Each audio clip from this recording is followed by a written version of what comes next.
जो शिवलिंग देखते हैं आप, ये जो ज्योतिर्मय रूप देखते हैं, ये कैसे प्रकट हुआ है, इसकी कथा अब श्री सूत जी महाराज सुनाते हैं कि जो लिंग प्रकट हुआ है, ये जो निराकार स्वरूप आया, ये कैसे आया। तो सूत जी महाराज कहते हैं भगवान महादेव जी के इस लिंग के प्रकट होने का कारण बना ब्रह्मा और विष्णु की लड़ाई। किसकी लड़ाई? ब्रह्मा और विष्णु की। और ब्रह्मा जी कैसे पैदा हुए हैं? भगवान विष्णु की नाभि से पैदा हुए हैं, ये तो हम सब जानते हैं। पुराणों में यही वर्णन है कि भगवान विष्णु की नाभि से कमल निकला और उसी कमल से ब्रह्मा जी प्रकट हुए। एक बार ब्रह्मा जी को, क्योंकि सृष्टि की रचना कर रहे थे, मनु महाराज, शतरूपा आदि समस्त मानसिक सृष्टि की रचना की, सनकादिक ऋषि आए, तो ब्रह्मा जी जब सृष्टि को बना रहे थे तो उनको बड़ा अहंकार हो गया कि इस दुनिया में हम ही हमें, बाकी सब कम है, हम ही सब कुछ कर सकते, बाकी और कुछ नहीं कर सकता कोई भी। तो ब्रह्मा जी को अहंकार हुआ और ब्रह्मा जी अहंकार में मद होकर विष्णु के पास पहुंचे। अब भगवान विष्णु तो अपनी सैया पर बैठे हुए थे और भगवान विष्णु उठकर नहीं खड़े हुए। भाई उठकर क्यों खड़े हुए? क्योंकि ब्रह्मा जी को तो भगवान विष्णु ने पैदा किया है। अब ब्रह्मा जी तमतमाते बैकुंठ धाम में आए और क्रोध में भरकर ब्रह्मा जी ने भगवान विष्णु को भला बुरा कहना प्रारंभ कर दिया और कहा, विष्णु तुम नहीं जानते मैं कौन हूं, मैं तुम्हारा पिता हूं। भगवान विष्णु में नम्रता है। भगवान विष्णु बड़े सहज भाव से, सरल भाव से वाणी बोलते हैं। ब्रह्मा जी ने कहा, हे विष्णु खड़ा हो और मेरी पूजा कर, क्योंकि मद में थे, अहंकार में थे। भगवान विष्णु खड़े हो गए और भगवान विष्णु ने कहा, ब्रह्मा जी ये आप उचित नहीं कह रहे हैं, मैं आपकी पूजा क्यों करूं? ब्रह्मा जी ने कहा, तुम नहीं जानते, इस पूरी सृष्टि को मैंने बनाया है, सनकादिक ऋषियों को मैंने उत्पन्न किया है, मनुष्य जाति को मैंने उत्पन्न किया है, तो मैं सबसे बड़ा हूं। भगवान विष्णु हंसने लगे और कहा, ब्रह्मा जी क्या आप भूल गए कि आपको तो पैदा ही मैंने किया है, आप तो मेरी नाभि से उत्पन्न हुए हैं, तो आप बड़े कैसे हुए? बड़ा कौन? बड़ा मैं, क्योंकि मैंने तुम्हें उत्पन्न किया और तब तुमने सृष्टि को बनाया। और ब्रह्मा जी इस सृष्टि को केवल बनाने वाले आप ही नहीं, अभी तो मैं भी सृष्टि को बना सकता हूँ। या भागवत जी में सुनते भी, जब ग्वाल बालों को ब्रह्मा जी ब्रह्मलोक में लेकर चले गए थे, तब उसी भगवान ने ब्रज की भूमि में अपने मित्रों को अपने शरीर से उत्पन्न कर दिया था, ग्वालों को उत्पन्न कर दिया था, गैयाओं को उत्पन्न कर दिया था, बछड़ों को उत्पन्न कर दिया था। और भगवान के जितने भी मित्र थे वो 1 वर्ष तक ब्रह्मलोक में रहे थे, परीक्षा ली थी भगवान की, स्मरण हो, भागवत जी में प्रसंग आता। और यही भगवान विष्णु अब याद दिलाते हैं कि तुम्हें तो मैंने उत्पन्न किया और तुम कह रहे हो कि मैं तुमसे उत्पन्न हुआ हूं। भगवान विष्णु ने कहा, तुम नहीं, मैं बड़ा हूं। ब्रह्मा जी कहे, नहीं मैं बड़ा हूं। भगवान विष्णु कहे, नहीं मैं बड़ा हूं। इस चक्कर में महाराज दोनों में लड़ाई हो गई कि कौन बड़ा। और जैसे ही दोनों का झगड़ा खूब बड़ा और खूब बढ़ते बढ़ते सभी देव देवताओं को चिंता होने लगी। जब भगवान ही लड़ने लगे तो फिर सृष्टि को आगे कौन चलाएगा? तो कोई तीसरा होना चाहिए जो और सृष्टि का कार्यभार संभाल ले। यानी अगर 2 देव कभी छुट्टी ले ले तो एक देव और होना चाहिए कि वो अपना कार्य पूरी सृष्टि का संचालन करे। और जब देवताओं ने स्तुति की, जब ये मन में याचना की, मन में प्रार्थना की, तब उसी समय ही एक विशाल स्तंभ के रूप में, एक गोलाकार रूप में एक ज्योति प्रकट हो गई, दोनों ब्रह्मा और विष्णु के मध्य। और जैसे ही ज्योति प्रकट हुई, वो गोलकार अग्नि स्तंभ प्रकट हुआ, तभी वहां तीव्र ध्वनि से डमरू की ध्वनि उत्पन्न होने लगी। कौन सी ध्वनि? डमरू की। और डमरू की ध्वनि में ब्रह्मा विष्णु जी अचेत हो गए। इतनी तीव्र ध्वनि थी, इतनी तीव्र ध्वनि थी कि ब्रह्मा विष्णु की एक दूसरे को वाणी भी सुनाई नहीं दे रही थी। और वो कोई और नहीं, साक्षात महादेव जी का निराकार स्वरूप था, यानी शिवलिंग था। और लिंग का अर्थ एक प्रकार से हमारी जीवात्मा है। हमारा जो सिर है ना, ये सिर और जो हमारी रीढ़ की हड्डी है, इन दोनों के बीच में एक ज्वाइंट होता है यहां पर इस भाग में, और ये किसके आकार का है? लिंग के आकार का है। और यही से हर महात्मा की साधना होती है। जितने भी महात्मा संतगण साधना करते हैं ना, कंदराओं में जाकर, गुफाओं में जाकर, तो इस भाग को जागृत करते हैं।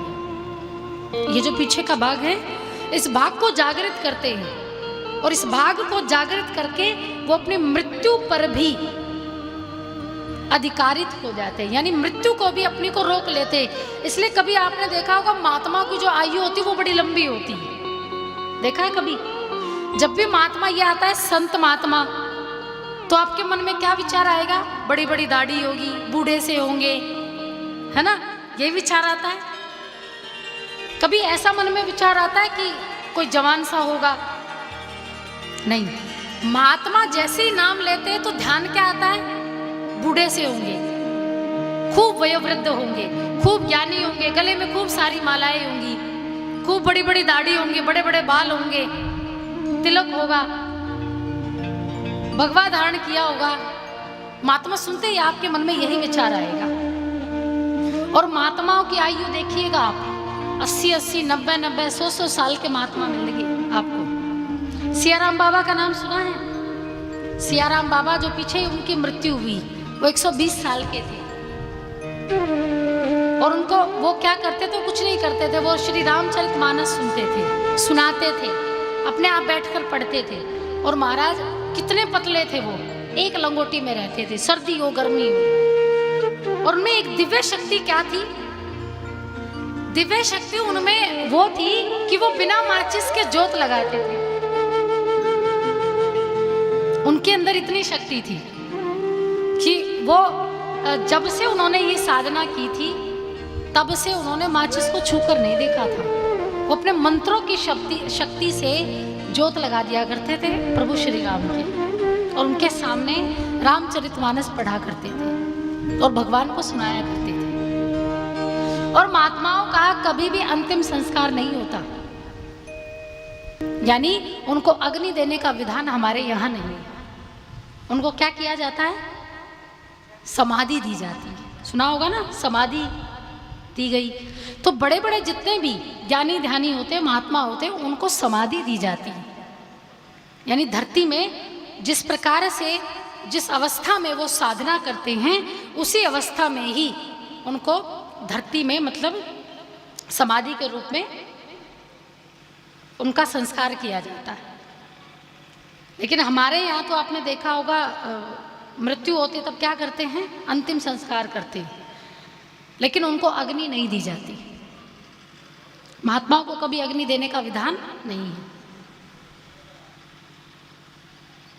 तो जो साधना की जाती है, तो जो शिवलिंग होता, जो लिंग का स्वरूप होता, वो एक प्रकार से साधना है। और जो व्यक्ति की जो साधना, आम मनुष्य की जो साधना, वो यही से प्रारंभ होती है। और जब तक ये भाग आपका जागृत नहीं होगा, तब तक आपका मृत्यु पर भी कोई अधिकार नहीं होगा। अगर ये साधना आपकी प्रबल है, तो आप मृत्यु को भी रोक सकते हैं अपने। इसलिए महादेव जी को क्या कहते हैं? लिंग को कालों के काल महाकाल कहते हैं, कि जो काल को भी जीत ले। तो मृत्यु पर लगाम रखी जाती है शिवलिंग से। इतनी बड़ी साधना होती है बाबा भोलेनाथ की। ये गोलाकार अग्नि स्तंभ प्रकट हुआ, और इसको कहते हैं ज्योतिर्मय। ज्योति के स्वरूप में प्रकट हुआ, इसलिए नाम पड़ा है ज्योतिर्मय। और जितने भी आप लिंग देखेंगे 12, इसलिए उनका नाम क्या पड़ा है? द्वादश ज्योतिर्लिंग, क्योंकि वो ज्योति के रूप में प्रकट हुए।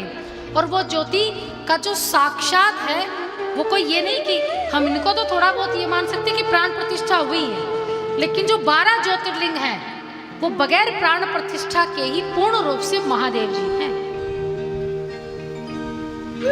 यानी उनमें कोई भी शक नहीं है।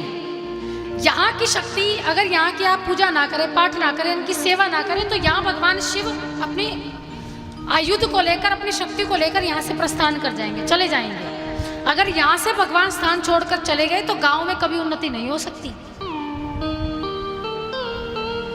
ये तो आप लोगों का प्रताप है कि आप लोग सेवा करते हैं, पूजा करते हैं, यहाँ आते हैं, गंदगी नहीं होने देते। और भगवान शिव के मंदिर में सफाई का विशेष ध्यान रखना चाहिए। ये जो करता है ना पूजा पाठ कोई भी हो, उसमें वो इस बात का जरूर ध्यान रखें। काई, पानी बार बार पड़ता है तो क्या लग जाती है? काई। शिव के मंदिर में गलती से भी काई ना लगने पाए, नहीं तो उसी समय भगवान शिव अपने स्थान को छोड़कर चले जाएंगे। और जब भगवान साथ छोड़कर चले जाएंगे और जैसे ईश्वर ने स्थान छोड़ा तो वहां के जितने भी देवता हैं, नगर देवता हैं, वो भी अपना स्थान छोड़कर चले जाएंगे। और जैसे ही गए तो फिर नगर का पतन। इसलिए आपने देखा होगा ज्यादातर गांव में शिव मंदिर बनाए जाते हैं। ज्यादातर कौन से मंदिर बनाए जाते हैं? शिव मंदिर। ये ज्योति प्रकट हुई इसलिए इन 12 ज्योतिर्लिंगों का नाम पड़ा है ज्योतिर्लिंग, यानी एक ज्योति के रूप में महादेव जी प्रकट हुए थे तो नाम पड़ा ज्योतिर्लिंग। तो जब ये महादेव जी आए तो महाराज दोनों में झगड़ा हो रहा था, हम बड़े हम बड़े हम बड़े। महादेव जी ने कहा कि जो मेरे इस ज्योतिर्लिंग का पार खोज लेगा, यानी ज्योतिर्लिंग एक ऊपर की तरफ, यानी जितना ज्योतिर्लिंग आसमान की तरफ है उतनी ज्योतिर्लिंग की गहराई धरती पर है नीचे की तरफ, यानी इसका कोई अंत नहीं है, अनंत है ये ज्योतिर्लिंग। महादेव जी ने कहा एक काम करो, हम तय करेंगे कि कौन बड़ा है। तो जो इस ज्योतिर्लिंग का छोर प्राप्त कर लेगा, जो इस ज्योतिर्लिंग का अंत प्राप्त कर लेगा, वही सबसे बड़ा होगा। तब ब्रह्मा जी को पूछा गया कि तुम कहाँ जाओगे? बोले हम ऊपर की तरफ जाएंगे। कहाँ जाएंगे? ऊपर की तरफ। पता लगा कर आएंगे कि शिवलिंग कहाँ से आया है। और भगवान विष्णु ने कहा तो हम नीचे की तरफ जाएंगे, क्योंकि हम शुकर हैं। शुकर अर्थात वराह का अवतार भगवान ने ले रखा है, और वराह की जो सूंघने की शक्ति होती है वो बड़ी तीव्र होती है। तो भगवान विष्णु ने कहा हम सूंघते सूंघते नीचे चले जाएंगे, क्योंकि धरती के अंदर जाएंगे तो पता लगा लेंगे कि शिवलिंग का अंत कहाँ है। तो भगवान विष्णु तो नीचे चले गए और ब्रह्मा जी ऊपर। अब ब्रह्मा जी ऊपर जा रहे हमारा 10,000 वर्ष बीत गए, लेकिन अंत ना मिले। तो वहीं से ही एक केतकी का पुष्प, केतकी का पुष्प होता है महाराज, जैसे भुट्टा होता है ना, मक्की होती है, मक्की के दाने जैसा केतकी का पुष्प होता है। और जो केतकी का पुष्प था महाराज, वो लुढ़कता लुढ़कता नीचे आ रहा था। अब ब्रह्मा जी ने केतकी के पुष्प को रोका कि रुको रुको, कहाँ जा रही हो? केतकी ने कहा महाराज बड़ी समस्या है। बोले क्या समस्या है? बोले पहले आप बताइए आपकी क्या समस्या है। ब्रह्मा जी ने कहा अच्छा तुम तो इतनी ऊपर से लुढ़कती हुई आ रही हो, तुम्हें तो पता होगा शिवलिंग का अंतिम छोर कहाँ है। केतकी ने कहा महाराज मैं भी इसी दुविधा में हूँ, मैं भी ऊपर से आ रही हूँ। जब मैंने इस ज्योति को देखा तो मैं भी इसका अंत नहीं देख पाई। सोचा कि नीचे जाकर देखूंगी तो नीचे मिल जाएगा, लेकिन लुढ़कती हुई आ रही थी तो अंत ही नहीं मिल रहा है। ब्रह्मा जी को एक युक्ति आई। ब्रह्मा जी ने छल करने की सोची। ब्रह्मा जी ने केतकी को कहा कि केतकी क्या सच में तुम इसका पार नहीं पा पाई? बोली महाराज इसका कहीं अंत नहीं है। बोले तुम मेरा एक काम करोगी? बोली महाराज बोलिए। ब्रह्मा जी ने कहा कि तुम मेरे साथ भगवान विष्णु और महादेव जी के पास चलना, और जब वो तुमसे पूछे कि क्या ब्रह्मा जी ने अंत पा लिया, तो तुम ब्रह्मा जी की तरफ से गवाही दे देना और कह देना कि ब्रह्मा जी ने अंत पा लिया, यानी झूठ बोल देना। केतकी ने कहा कि मैं ऐसा नहीं करूंगी। अरे मुझे भारी नरक भोगना पड़ेगा, कोई हमें मंदिर में भी स्वीकार नहीं करेगा, मैं झूठ नहीं बोलूंगी। ब्रह्मा जी ने कहा सोच लो, अगर तुमने मिथ्या कहा, झूठ बोला, तो मैं तुम्हें सभी पुष्पों की रानी बना दूंगा, क्योंकि सभी पुष्प फूल जितने भी फल हैं पेड़ पौधे वो मैंने बनाए। अब जिसको इतना बड़ा पद दे दिया जाए महाराज तो उसको तो लालच आ ही जाएगा। केतकी ने कहा ठीक, जब मैं विष्णु से मिलूंगी महादेव जी से मिलूंगी तो मैं कह दूंगी कि आपने इस लिंग का अंत पा लिया है। अब केतकी को मना लिया। अब आगे चलकर मिली गाय। अब गाय भी महाराज धरती की तरफ आ रही थी। अब ब्रह्मा जी मिले गाय से। अब ब्रह्मा जी ने गाय से पूछा कि तुम भी तो ऊपर स्वर्ग से आ रही हो, तुम तो साक्षात कामधेनु हो, तो तुम्हें तो कम से कम ये पता होगा कि शिवलिंग का अंत कहाँ है। गाय ने कहा महाराज मैं भी आज तक इस अंत को नहीं प्राप्त कर पाई। ब्रह्मा जी को फिर से युक्ति आई। ब्रह्मा जी ने कहा तुम मेरा एक काम करोगी? बोली महाराज बोलिए। बोले महादेव जी के समक्ष जब जाओगी तो कह देना ब्रह्मा जी ने पार पा लिया, ब्रह्मा जी को अंत मिल गया। गाय ने कहा ब्रह्मा जी मैं झूठ नहीं बोलूंगी। ब्रह्मा जी ने कहा सोच लो, तुम्हारे अंदर 33 कोटि देवी देवता बिठा दूंगा, सब तेरी पूजा करेंगे, हर जगह तेरा पूजन होगा।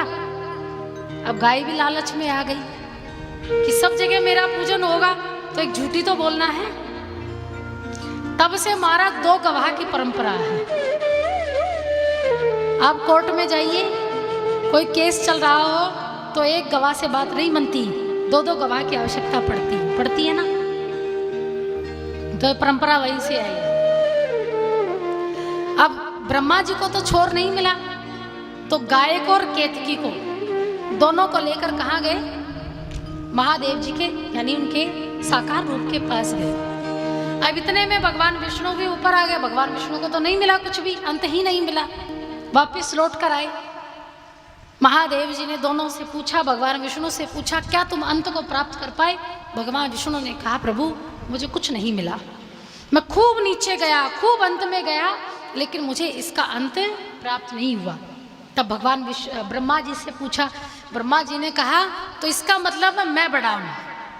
महादेव जी ने पूछा क्यों? बोले मैंने इसका अंत प्राप्त कर लिया। महादेव जी ने कहा तो विश्वास कैसे करूं? बोले 2 गवाह लेकर आया हूं। पहला केतकी। बोले केतकी से पूछ लो। केतकी से महादेव जी ने पूछा तो केतकी ने मिथ्या कह दिया, झूठ बोल दिया। हाँ हाँ मैंने देखा है, ब्रह्मा जी ने अंत पा लिया। फिर गाय आई महाराज। गाय ने भी कह दिया हाँ ब्रह्मा जी ने अंत पा लिया। ब्रह्मा जी सर्वोपरि है, ब्रह्मा जी पूजनीय है और महादेव जी तो महाराज अविनाशी, भविष्य को जानने वाले। और जैसे ही भगवान विष्णु ब्रह्मा जी की पूजा करने लगे, तिलक विलक लगाने लगे, उसी समय महादेव जी ने त्रिशूल उठा लिया और त्रिशूल उठाकर ब्रह्मा जी के मुख को काट दिया। और उसी मुख को काट दिया जिस मुख से मिथ्या बोला था। ब्रह्मा जी के कितने मुख हैं? 4, चतुरानन। लेकिन उनके कितने मुख दिखाई देते हैं? 3। और जिस मुख से झूठ बोला था उसी मुख को भगवान महादेव जी ने काट दिया था। और जैसे ही ब्रह्मा जी के मुख को काटा तो ब्रह्मा जी क्षमा याचना करने लगे महादेव जी से कि मुझसे बड़ी गलती होगी, झूठ बोला। तब केतकी और गौ माता भी चरणों में गिर गई कि हमने भी मिथ्या बोला, हमने भी झूठ बोला। तब महादेव जी ने ब्रह्मा जी को श्राप दिया। क्या श्राप दिया? कि इस पूरे युग में तुम्हारी कहीं भी पूजा नहीं होगी। आप देखिए पुष्कर के अलावा ब्रह्मा जी की कहीं पूजा नहीं होती। आरती में है ब्रह्मा जी बस, बाकी और कहीं नहीं। भगवान विष्णु को भी अलग से आरती मिल जाएगी, ओम जय जगदीश। भगवान शिव की भी आरती मिल जाएगी, लेकिन ब्रह्मा जी की आरती है कहीं पर? नहीं है। तो ये ब्रह्मा जी को महादेव जी ने श्राप दिया, उस ज्योति ने श्राप दिया है। ब्रह्मा जी को तो श्राप दे दिया कि तुम्हारी कहीं भी पूजा नहीं होगी, घर में भी पूजा नहीं होगी। ब्रह्मा जी बिलखने लगे, रोने लगे। तब केतकी की बारी आई। केतकी को कहा कि तुमने मिथ्या कहा, झूठ बोला, इसलिए मैं तुम्हें श्राप देता हूं कि मेरी पूजा में तुम्हारा कभी प्रयोग नहीं होगा। महादेव जी की पूजा में कभी केतकी का पुष्प नहीं चढ़ाया जाता। महादेव जी के लिंग पर कभी केतकी का पुष्प नहीं चढ़ाना चाहिए, वो श्रापित है महादेव जी के माध्यम से। अब गौ माता की बारी है, गौ माता को श्रापित किया गया। तो श्राप देकर गौ माता को कहा कि आपने जिस मुख से झूठ बोला है, इसी मुख से आप समाज के झूठी पतलों को खाएंगी, आप दर दर की ठोकरें खाएंगी, आपको भोजन देने वाला नहीं मिलेगा। ब्रह्मा, केतकी और गाय, इन तीनों को श्राप दिया। और जैसे ही तीनों पश्चाताप करने लगे, खूब रोए महाराज, महादेव जी की स्तुति करने लगे, तब महादेव जी तो है ही आशुतोष, प्रसन्न होकर फिर तीनों को पुनः वरदान दिया। ब्रह्मा जी को वरदान दिया कि तुम्हारी पूजा तो नहीं होगी, परंतु यज्ञ में तुम्हारी अगर वेदी बना दी जाए तो वो यज्ञ सफल हो जाएगा। और जिस भी यज्ञ में ब्रह्मा जी की वेदी नहीं होगी, वो यज्ञ कभी भी पूर्ण माना नहीं जाएगा। ये ब्रह्मा जी को वरदान दिया। और जो वेदियां बनाई जाती है ना किसी भी यज्ञ में, किसी भी अनुष्ठान में, तो ब्रह्मा जी की वेदी जरूर बनाई जाती है ताकि उस यज्ञ का पूर्ण फल मिले। तो ये वरदान दिया। केतकी के पुष्प को क्या वरदान दिया कि तुम मुझ पर तो नहीं चढ़ सकती, परंतु मेरे 12 ज्योतिर्लिंगों में जो मेरा दरबार है, देखा होगा आपने फूलों से सजाया जाता है दरबार, तो वो केतकी के पुष्प से ही सजाया जाएगा। तो बाबा भोलेनाथ का जो दरबार होता है वो केतकी के पुष्पों से सजाया जाता है ज्योतिर्लिंगों में। तो ये वरदान दिया। और गाय को ये वरदान दिया कि भले ही तुम्हारा मुख झूठा है, लेकिन अगर कोई मन सच्चे भाव से इस मुख से प्रथम रोटी जो तुम्हें खिलाएगा, प्रथम भोजन जो तुझे कराएगा, तो उससे ब्राह्मण भी संतुष्ट होगा और साक्षात पितृ भी संतुष्ट होंगे और 33 कोटि देवी देवता भी संतुष्ट होंगे। तो गाय, अब आपने देखा होगा कलयुग में दोनों काम करती है, जूठन भी खाती है, देखा है ना, किसी की जूठी पतले पड़ी हो तो। और इस दुनिया में सबसे समझदार अगर कोई पशु है तो गाय है। भैंस की भी मोटी बुद्धि है, लेकिन गाय की इतनी समझदार होती गाय। परंतु जो कि श्रापित है, इसलिए वो झूठा भोजन ग्रहण करती है, अपने मुख को झूठा करती है। लेकिन जब हम उनको रोटियां देते हैं या प्रथम रोटी खिलाते हैं, तो उस रोटी से हमारे पितृ भी प्रसन्न होते हैं और 33 कोटि देवी देवता भी प्रसन्न होते हैं। तो ये वरदान महादेव जी ने तीनों को दिया है। तब तीनों को तो वरदान दे दिया। अब ब्रह्मा जी ने पूछा तो महादेव जी अब कौन बड़ा? तब महादेव जी ने कहा मेरे आराध्य भगवान विष्णु बड़े, क्योंकि भगवान विष्णु ने क्या किया था? सत्य बोला था। और जो सत्य बोलता है वो मेरा सबसे बड़ा प्रिय है। और भगवान महादेव भगवान विष्णु के क्या हैं? सखा हैं, मित्र हैं। और यही नहीं, भगवान बाबा भोलेनाथ ने सब कुछ प्रदान किया है भगवान विष्णु को। और सभी वेद पुराणों में भगवान विष्णु को सबसे बड़ा माना जाता है, वो इसलिए माना जाता है। और भगवान महादेव खुद कहते हैं कि जो नारायण की सेवा करेगा, जो भगवान विष्णु की सेवा करेगा, राम की सेवा करेगा, कृष्ण की सेवा करेगा, तो वो मेरी सेवा करेगा। जो भगवान राम को प्रिय है, जो भगवान कृष्ण को प्रिय है, वही मुझे प्रिय है। अगर जो मुझे प्राप्त करना चाहता है तो वो सबसे पहले किसको प्राप्त करे? नारायण को प्राप्त करे। इसलिए आपके यहाँ सबसे पहले भागवत हुई थी, तब जाकर शिव महापुराण हुआ। नहीं तो इतनी बुद्धि पहले भी आ सकती थी कि पहले शिव महापुराण हो। नहीं, महादेव जी चाहते थे कि पहले इस नगरी में मेरी राम की कथा हो, बाद में मेरी कथा हो। तो भगवान महादेव जी को सबसे ज्यादा कौन प्रिय है? भगवान विष्णु, क्योंकि वो सत्यवादी हैं, सत्य बोलते हैं। तो भगवान विष्णु को सबसे बड़ा पद मिला है। और भगवान नारायण को ही भगवान शिव ने गोलोक धाम दिया है। यानी जो गौ पालन है ना, पहले महादेव जी किया करते थे, और प्रसन्न होकर महादेव जी ने यही गोलोक धाम किसको दिया? भगवान विष्णु को दिया। और वहां रहते भगवान श्री कृष्ण, यानी भगवान विष्णु का ही एक अवतार। तो इस प्रकार से लिंग प्रकट हुआ है। बोलिए शिव शंकर भगवान की जय हो।